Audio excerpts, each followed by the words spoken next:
masuk tari ini. Hati-hati bang. Oke Pak Ami. Ya, tari Liko Pulo ini merupakan salah satu tarian tradisional Aceh yang berasal dari Pulau Aceh. Ya, Pulau kenapa Aceh. Pulau Aceh?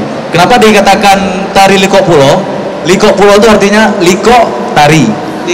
Liko tari dan pulo itu untuk mengatakan bahwa Pulau Aceh, berasal dari Pulau Aceh. Ya. Tari dari Pulau Aceh. Ya. Iya.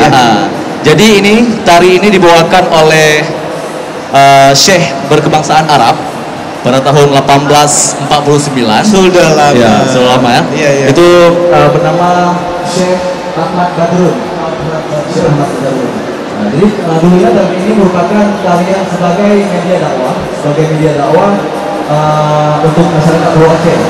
Nah, dikarenakan pada zaman dulu di Pulau Aceh itu masih terkenal dengan kebiasaan kaum muda. Cuma sebagai diluruskan ya, dengan tari itu. Ya. Penasaran kita nih, saya lihat. Ya, jadi tarian ini bisa dinyanyikan oleh pria dan juga bisa dinyanyikan oleh wanita. Berapa biasanya? Biasanya itu dengan ganjil. Ya, dengan ganjil harus ganjil karena Allah menyukai ganjil. Iya, itu bagian suka ya. Nah, ini kita akan bawakan tarian Pulo dengan 13 penari, 13 penari dan dua musik untuk pemain tari dan satu sahih penyanyi. Ya, Syekh. Oke, terima kasih. Dari Aceh,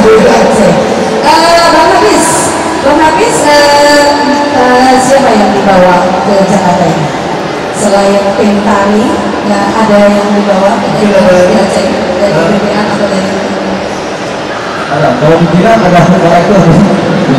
Pak Eko. Kemarin Pak Eko kita Bapak Farid Rosdi.